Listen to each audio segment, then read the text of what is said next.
अपनी वीडियो बना के प्रधानमंत्री जी ने कह दिया कि हमने सबको माफ किया। सिर्फ वीडियो में ही माफ किया है। उनके जो गुंडे हैं, आरएसएस बीजेपी के जो गुंडे हैं, वो जगह जगह पे लोगों को, छात्रों को, नाबालिग बच्चियों को प्रताड़ित करने का काम कर रहे हैं। तो सीख लेनी चाहिए इन लोगों को गांधी परिवार से, जिन्होंने अपने ही खून के हत्यारों को भी माफ किया। देखिए, बिना तथ्य के कोई भी अनाप शनाप बात बोल देने से काम नहीं चलता है। देश में कानून है, सारी व्यवस्था मौजूद है। अगर कोई ऐसी उन्हें कहीं की गतिविधि मालूम पड़ी है उनकी जानकारी में, तो सरकार में, केंद्र में भी वो है और राज्य सरकार में भी वो है, तो वो कार्रवाई भी करवाने के सक्षम है। लेकिन सिर्फ एक अनाप शनाप बात बोल देने से किसी एक धर्म के लोगों के जो भावनाओं को आहत करने का और नफरत की राजनीति फैलाने का काम जो भाजपा की सरकार करती है, तो उसे उससे बाज आ जाना चाहिए। अब सीख ले लेनी चाहिए कि जनता उनके सारे हथकंडों को, प्रोपेगेंडा को पहचान चुकी है। अब देश का युवा जवाब चाहता है। ना तो होम मिनिस्टर आ रहे हैं जवाब देने के लिए, ना प्राइम मिनिस्टर आ रहे हैं। दिल्ली में रहते हुए जनता का इतना लाखों करोड़ों का रुपया रोज खर्च होता है ये सदन चलाने में।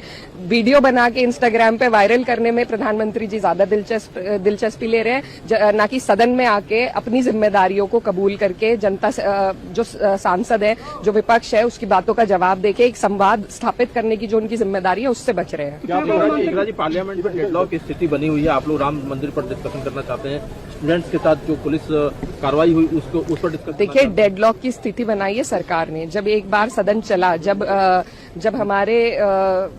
जब चर्चा हुई जो आंदोलन था उसके ऊपर, तो तब ये सरकार ने कहा था कि सभी को अपनी बात रखने का मौका दिया जाएगा, पुलिस एट्रोसिटीज पे अपनी बात रखने का मौका दिया जाएगा और जवाब होम मिनिस्टर देंगे। अब जब सरकार ही वादा खिलाफी कर रही है, ना तो होम मिनिस्टर ने जवाब दिया, ना एजुकेशन मिनिस्टर ने जवाब दिया, कोई अन्य इधर उधर के मिनिस्टर से जवाब दिलवा दिया गया, ना सबको अपनी बात रखने दी, ना पुलिस एट्रोसिटी पे बात रखने दी, देश के एलओपी को नहीं बोलने दिया।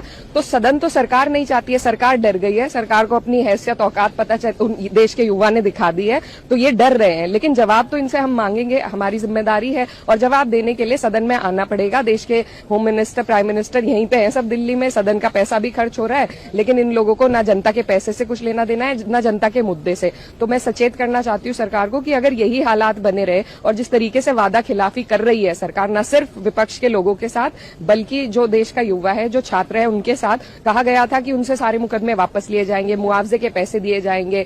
ये लोग 16 लाख करोड़ रुपए उद्योगपतियों के माफ कर सकते हैं, लेकिन जो बच्चे जिन्होंने अपनी जान दी है, उनको ये पैसे मुआवजे में नहीं दे सकते हैं। और इतनी वीडियो बना के प्रधानमंत्री जी ने कह दिया कि हमने सबको माफ किया। सिर्फ वीडियो में ही माफ किया है। उनके जो गुंडे हैं, आरएसएस बीजेपी के जो गुंडे हैं, वो जगह जगह पे लोगों को, छात्रों को, नाबालिग बच्चियों को प्रताड़ित करने का काम कर रहे हैं। तो सीख लेनी चाहिए इन लोगों को गांधी परिवार से, जिन्होंने अपने ही खून के हत्यारों को भी माफ किया। और ये देश के लोकतंत्र में पीआर के लिए वीडियो पे तो कह रहे हैं, लेकिन असल में धरातल पर जिस तरीके से देश के बच्चों को परेशान किया जा रहा है, तो जो बच्चों ने वहां पे लाठी खाई है वो कभी नहीं भूलेंगे और इस सरकार को जवाब देने का काम करेंगे। झारखंड में जिस तरीके से छात्र आंदोलित है, लेकिन उसको लेकर विपक्ष में कोई आवाज नहीं दिखाई पड़ रही है। नहीं, देखिए, विपक्ष तो लगातार आवाज उठा रहा है। हम लोग रोज यहाँ पर नारे लगा रहे हैं, रोज हम कोशिश कर रहे हैं कि किसी तरीके से होम मिनिस्टर आए, अपना जवाब दे, प्राइम मिनिस्टर ही आ जाएं, वो ही जवाब दे। लेकिन सरकार जो है वो अंधी बहरी होकर अपनी तानाशाही पर उतरी हुई है। तो विपक्ष का जो काम है, चाहे सड़क पे आने का हो, चाहे सदन में आवाज उठाने का हो,